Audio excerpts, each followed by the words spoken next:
Tem sido um privilégio neste final de semana, nesses dias, refletir, meditar com a igreja sobre esse tema que envolve os nossos relacionamentos. E na sexta-noite, ontem, tivemos olhando para esse tema numa perspectiva maior. Na sexta-feira, sobre o desafio de sermos igreja, de sermos comunidade da fé dentro de uma sociedade líquida, onde tudo aquilo que é sólido vai se desfazendo pela força da mudança rápida que a nossa sociedade, a nossa cultura tem passado. Ontem à noite nós tivemos refletindo sobre a natureza dos nossos relacionamentos quando eles são envolvidos e transformados pela presença e pelo poder do Espírito Santo.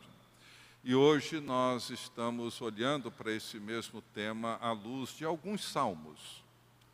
E escolhemos os salmos porque, como eu tenho dito, a Bíblia inteira, ela fala a nós. Os salmos, eles falam por nós. E um outro aspecto importante é que os salmos, dentre todos os livros da Bíblia, é o livro que nos ensina e nos ajuda a orar. E mais do que isso, os salmos, eles nos ajudam a sermos honestos com Deus e honestos conosco mesmo. Principalmente a sermos honestos com as nossas emoções diante de Deus.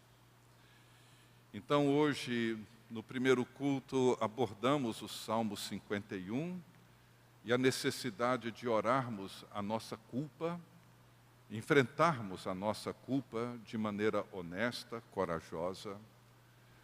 Agora eu gostaria de abordar um outro tema importante na nossa experiência cristã, que é a solidão. Orar a solidão. Entender essas emoções é fundamental para os nossos relacionamentos, seja com Deus, seja conosco mesmo, seja com o outro. No terceiro culto de hoje, vamos orar a depressão, ou a tristeza, ou a aflição. E, por fim, vamos orar a gratidão. São sentimentos, são expressões internas, emocionais, absolutamente importantes e necessárias no desenvolvimento do nosso relacionamento em todas as suas dimensões, em todos os seus estágios, em todos os seus formatos. Então, hoje nós vamos olhar para o Salmo 139, orando a solidão. Esse grande escritor e conhecido diretor espiritual, Henry Nouwen, ele escreveu mais de 40 livros, um escritor que teve uma habilidade extraordinária na sua comunicação em relação ao relacionamento com Deus, em virtude até mesmo do seu próprio sofrimento. Faleceu em 96 e um psicólogo, um pastor, abandonou uma carreira promissora nas universidades de Yale e Harvard, nos Estados Unidos, e dedicou-se o resto da sua vida trabalhando com pessoas que sofriam de de severos transtornos mentais e limitações emocionais e mentais e físicas. E depois de passar por um período longo e profundo de solidão, ele escreveu no seu diário, que acabou transformando-se num livro, onde ele procurava compreender a sua própria dor, compreender a sua solidão, os seus sentimentos de rejeição e de abandono, E neste livro chamado A Voz Interna do Amor, uma jornada através da angústia em direção à liberdade, ele reconhece que somente Deus pode satisfazer os anseios e os desejos mais profundos do ser humano. E isso faz com que nós, de alguma forma, tomemos consciência de que a solidão é uma realidade que envolve todos nós. Podemos tentar negá-la. Procuramos, de alguma forma, fugir dela. Mas, se formos honestos, nós jamais poderemos negá-la. É uma realidade na vida de todo ser humano. Não se trata apenas da solidão que envolve a ausência de pessoas ou a perda de pessoas queridas por nós, mas também a solidão de não sermos compreendidos, a solidão de não sermos aceitos, a solidão de vivermos sem encontrar alguém que seja capaz de penetrar as dimensões mais profundas da nossa alma e compreender quem nós de fato somos. E esse é um sentimento, muitas vezes, ligado ao nosso medo, ao medo do abandono, o medo do fracasso, o medo da enfermidade, o medo da morte. Tudo isso que reflete a nossa vulnerabilidade se transformam em elementos que produzem em nós esse sentimento profundo que nos acompanha, que é o sentimento da solidão. Deus, na criação, ele disse que não era bom que o homem permanecesse só. Isso porque Deus nos criou para nós nos relacionarmos. O Deus bíblico, o Deus criador, o Deus revelado nas Escrituras, é um Deus em relacionamento. É uma comunhão eterna entre o Pai, o Filho e o Espírito Santo. É uma amizade eterna. E ao nos criar à sua imagem e semelhança, Deus nos cria para nós nos relacionarmos.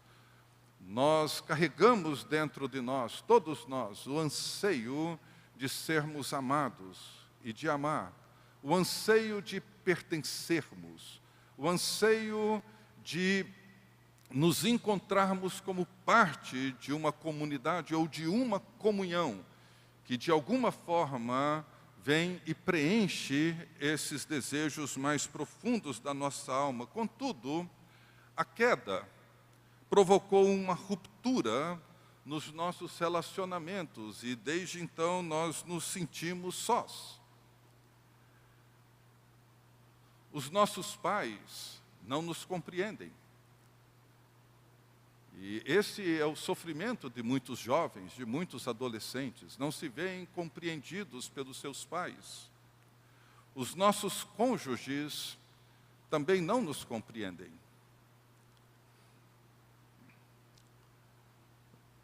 Nos esforçamos para compreender uns aos outros, mas nunca iremos compreender satisfatoriamente e plenamente. E por essa razão nós nos sentimos solitários dentro da família, nos sentimos solitários na igreja, nos sentimos solitários no trabalho, estamos cercados de pessoas queridas, envolvidos dentro de uma família que nós amamos. Muitos se esforçam para agradar uns aos outros, mas somente Deus pode preencher os anseios mais profundos da alma humana. Li um tempo atrás de um casal que saiu para comemorar os seus 25 anos de casamento. E durante o jantar, a esposa tentou comunicar alguma coisa com seu marido, mas disse que não conseguia encontrar as palavras adequadas para dizer o que ela sentia. E ele disse: enquanto você pensa melhor em como dizer o que você deseja dizer, eu gostaria de dizer o que eu preparei para dizer hoje à noite. E ele voltou-se para ela e disse assim: eu descobri, depois de 25 anos de casado, que você nunca vai me satisfazer plenamente. E ela olhou aliviada para ele e disse: era isso que eu queria dizer. E talvez, no fundo, eu me senti um pouco receosa de que isso pudesse te ofender. Mas ao ouvir isso de você, você não tem ideia do alívio que isso trouxe para mim. Porque o peso que carregamos de querer atender 100% e plenamente os anseios do outro, seja ele o nosso cônjuge, sejam nossos filhos, sejam nossos pais, é sempre uma tentativa e um esforço frustrado.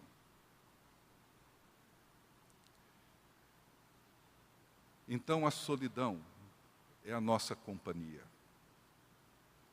Eu sou uma pessoa solitária sobre vários aspectos, porque há muita coisa que nem eu mesmo consigo compreender em mim.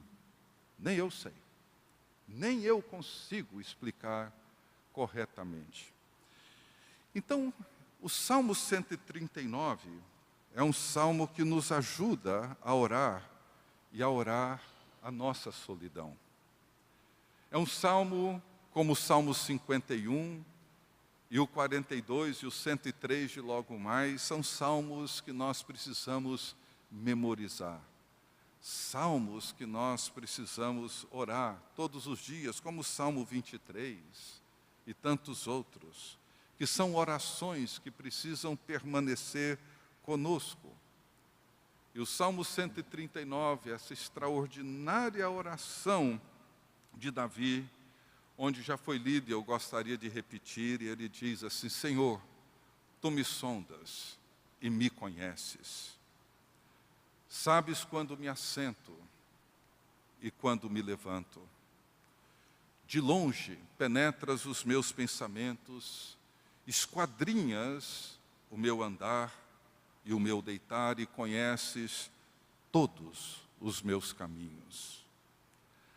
Ainda a palavra não me chegou à língua e Tu, Senhor, já a conheces toda.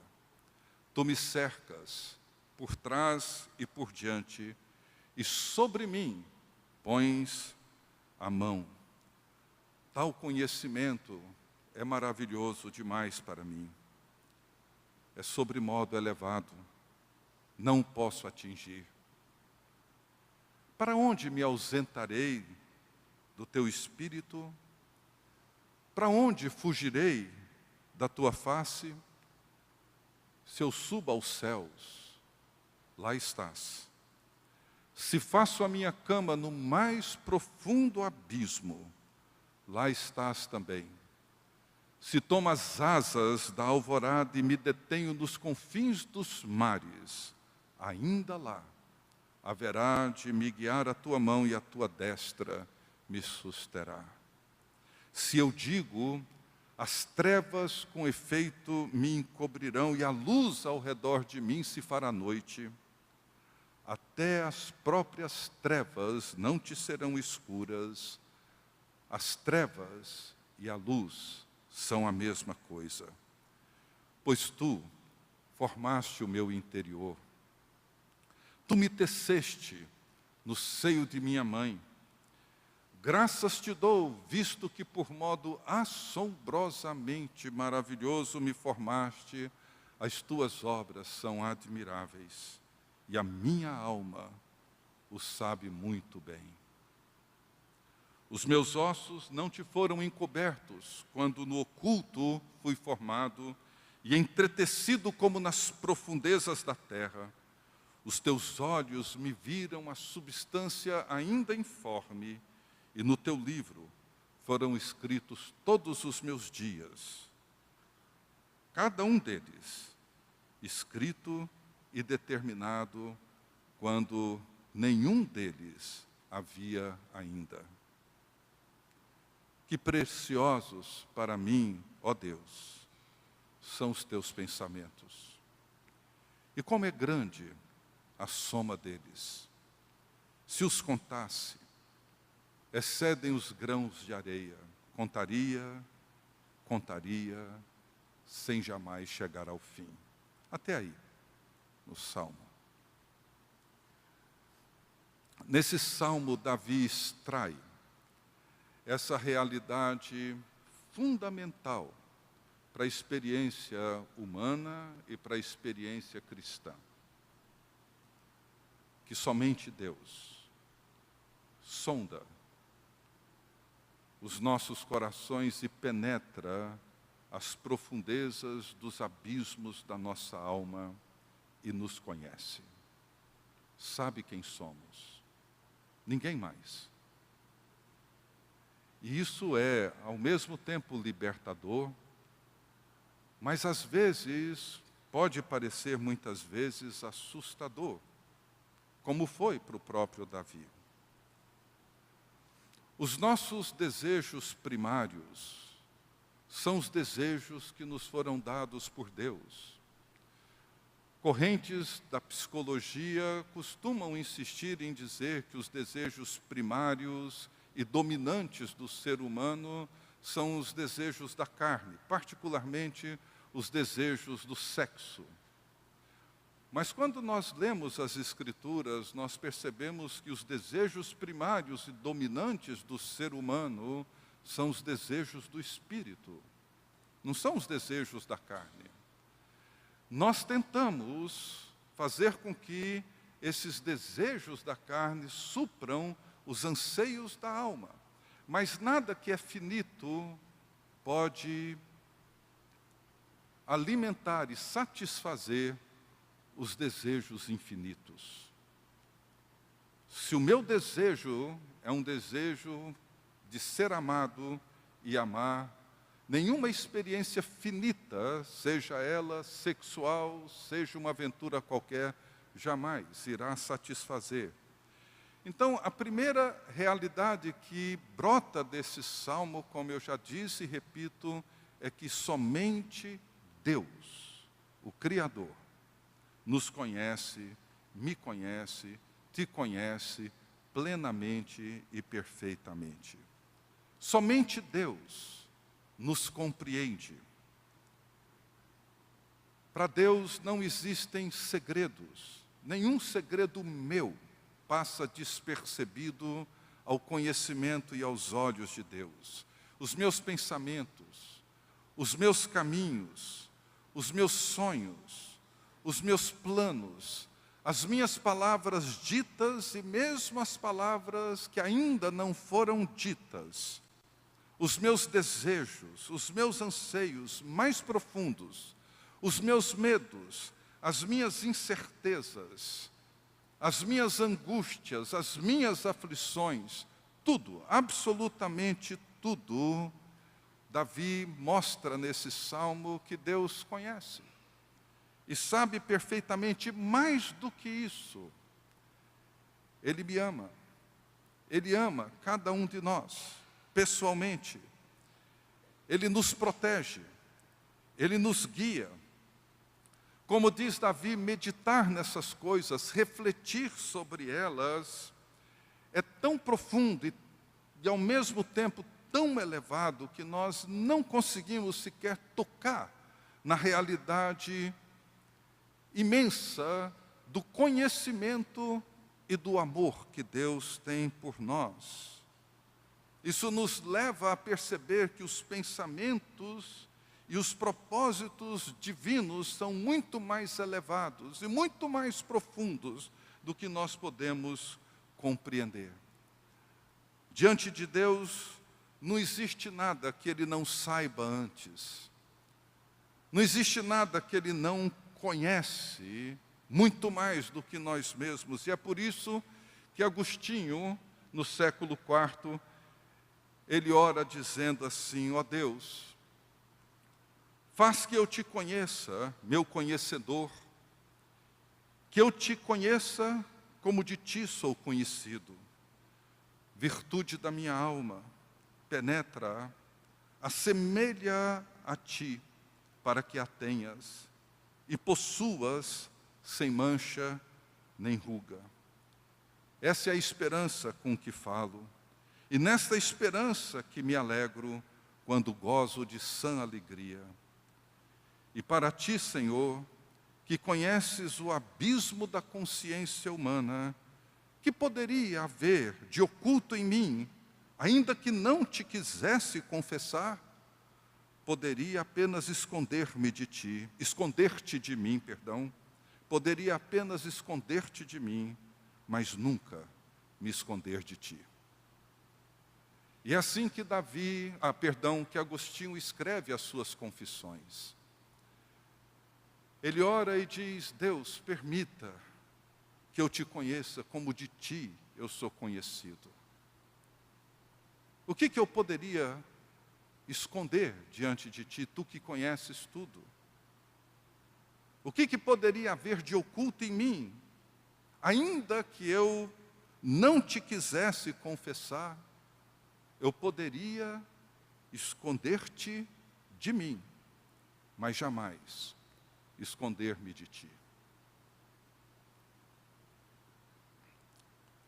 É o conhecimento de Deus por nós que rompe com a solidão.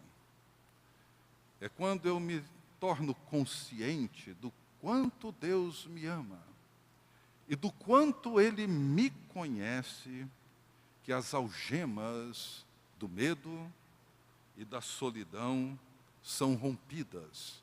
E Deus então nos abre para nós nos relacionarmos com liberdade com Ele e com um outro. Nós nunca seremos plenamente compreendidos, a não ser por aquele que plenamente nos conhece. Em segundo lugar, o Salmo nos revela o outro lado do conhecimento de Deus por nós, que é a insistência humana em querer fugir de Deus. Nós não queremos ser conhecidos como nós de fato somos. Nós não queremos que os outros saibam quem nós realmente somos, nem mesmo as pessoas que temos o maior apreço. Temos medo de que o conhecimento verdadeiro a meu respeito, a seu respeito, afaste as pessoas de nós. Por isso nós nos escondemos. E é por isso que nós fugimos. É por isso que Davi escreve dizendo do seu desejo de fugir de Deus, mas ele constata e percebe a impossibilidade de fugir de Deus, mesmo que ele coloque a sua cama no mais profundo abismo ou suba nos mais altos picos com as asas de uma águia. Ele percebe que não há lugar nesse universo onde o ser humano possa se esconder de Deus. Podemos nos esconder de Deus, mas não esconder Deus de nós.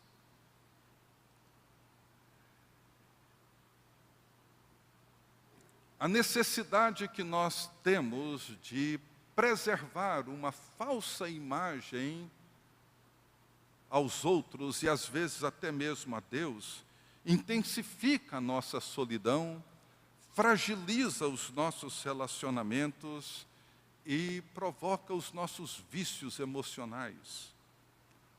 Trabalho excessivo, compulsão pelo consumo, a compulsividade pelo sexo ou por aventuras, a agitação.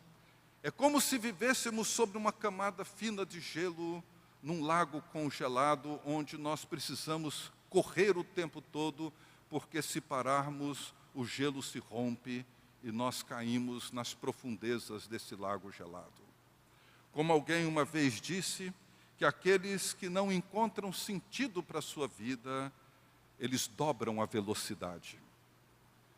Pessoas que têm medo da solidão, e medo de serem conhecidos, no seu esforço para fugir de Deus, de si mesmos e dos outros, eles dobram a velocidade, tornam-se ativistas, seja na igreja, seja no trabalho, para não enfrentar essa realidade muitas vezes dolorosa que envolve a solidão. Então, mais uma vez, citando Agostinho, sabendo disso, e ele buscava esconder-se do próprio Deus, ele ora dizendo assim: dá-te a mim, meu Deus, entrega-te a mim, eu te amo. Se meu amor é pouco, faze que eu te ame com mais força. Não posso medir, não posso saber o que falta a meu amor para que seja suficiente para que a minha vida corra para os teus braços e dali não saia antes de se esconder no segredo do teu rosto. Se isto reconheço, tudo me corre mal. Onde tu não estás, não somente à minha volta, mas até em mim mesmo, e toda abundância que não é meu Deus, não passa de indigência. Ele reconhece que o mal está exatamente nesse caminho de fuga de Deus e de nós mesmos. E ele diz que toda a abundância que não é Deus não passa de indigência. Para onde fugirei? Onde poderei me esconder do teu rosto? Eu posso dizer com certeza, as trevas me encobrirão e a luz se fará noite. Mas as trevas e a luz para ti são a mesma coisa. E Davi percebe que não há como fugir de Deus, o grande conhecedor da minha alma.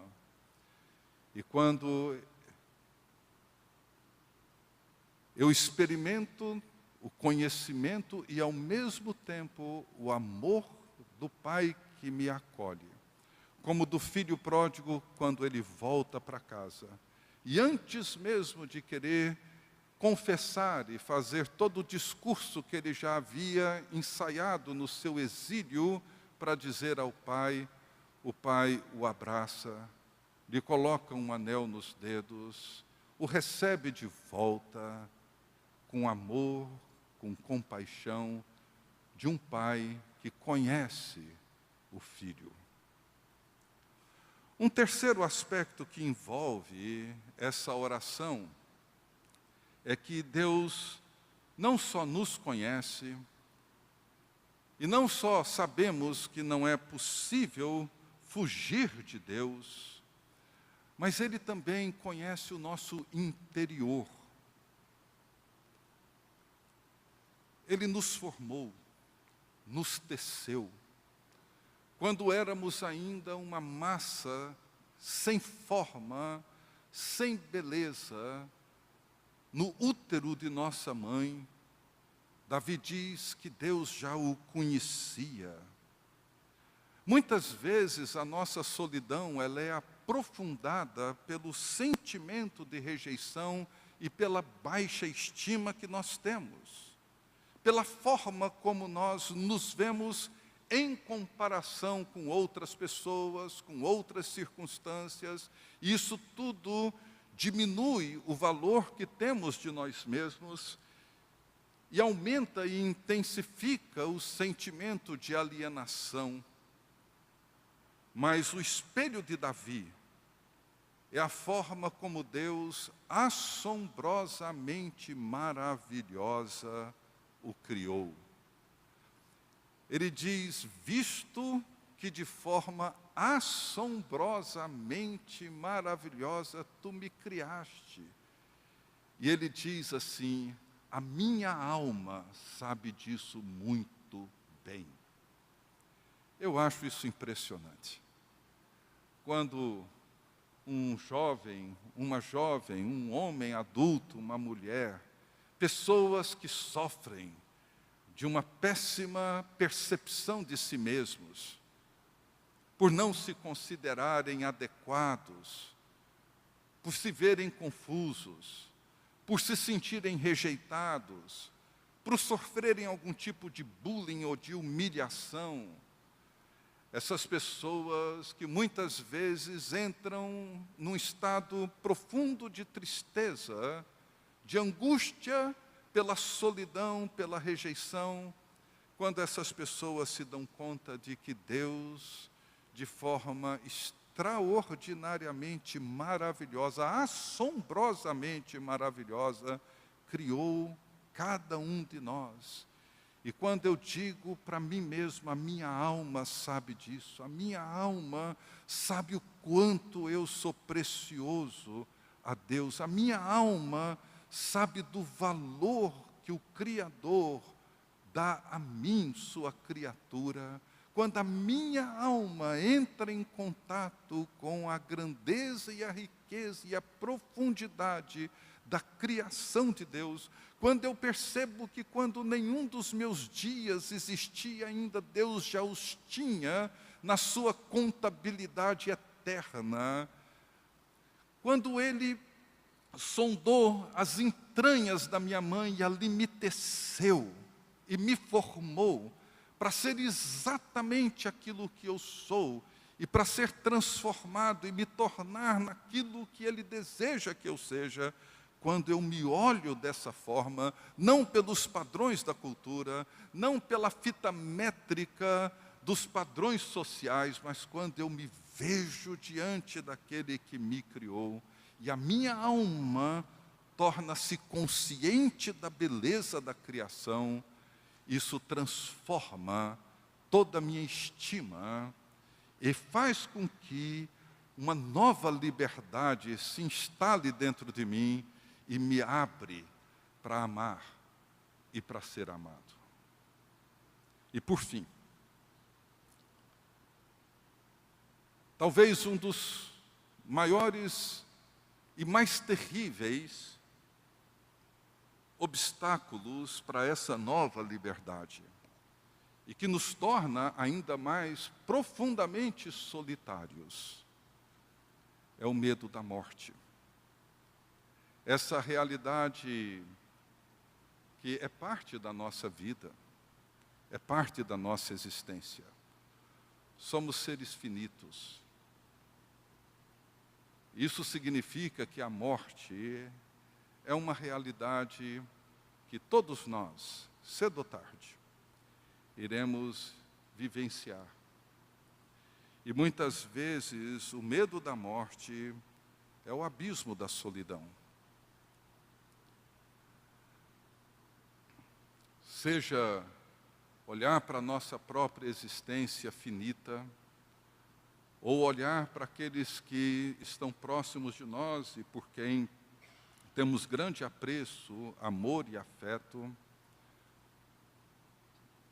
Mas da mesma maneira como Deus é o iniciador de toda a nossa história, e é o Deus que nos conduz em toda a nossa trajetória, é o Deus que, como diz o Salmo 23, é aquele que nos recebe na grande mesa do banquete derradeiro. O Salmo 23 é um salmo que nos ajuda a entender essa realidade, e há um mês atrás, ouvindo uma extraordinária pregação sobre esse salmo, ele disse que o centro, o coração desse salmo, é quando Davi diz: ainda que eu passe pelo vale da sombra e da morte.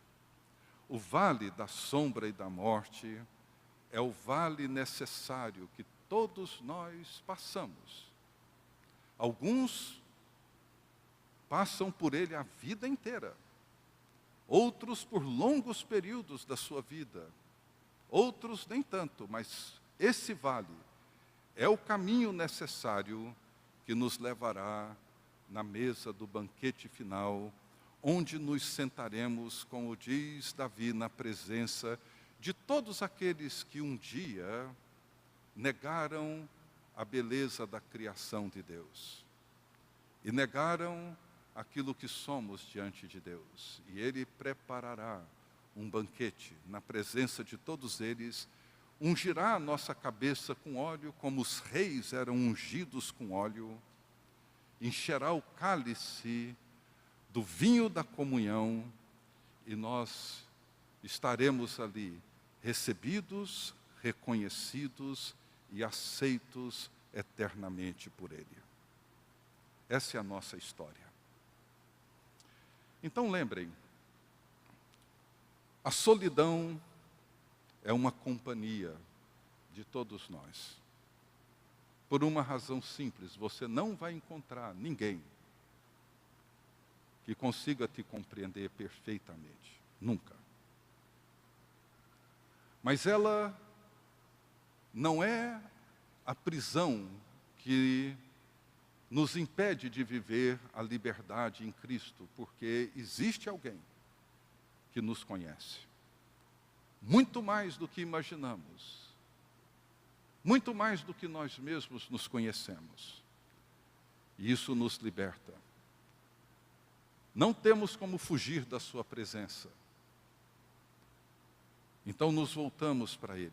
E ao nos voltar para Ele, descobrimos que fomos criados de uma forma assombrosamente extraordinária, embora muitos não reconheçam isso.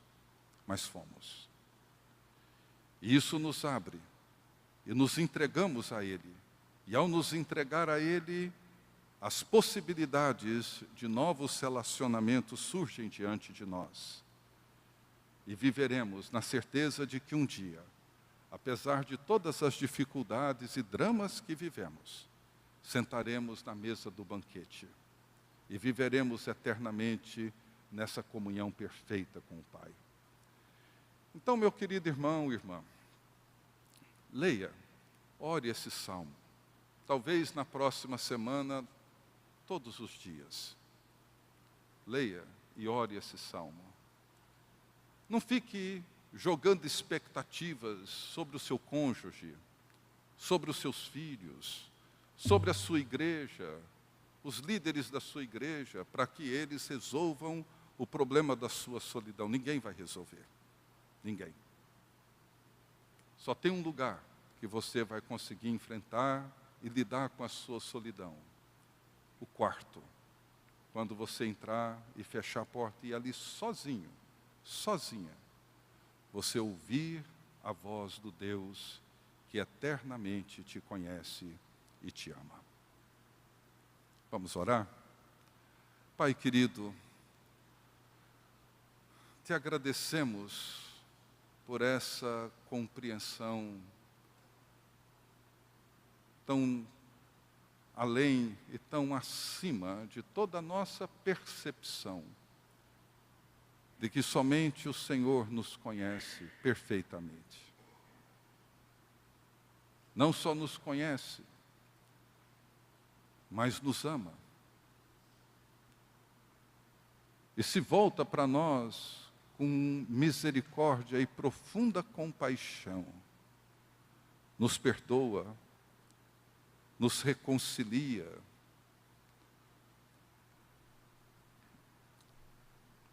nos ama. Ó Deus, que teu povo compreenda e procure conhecer-te como somos conhecidos por ti, para que a nossa alma encontre em ti a sua plena realização. E ao sermos realizados por ti, sejamos libertos de nós mesmos, para amar, servir e nos entregar a ti e aos outros. Abençoa-nos, ó Deus, no nome de Jesus. Amém.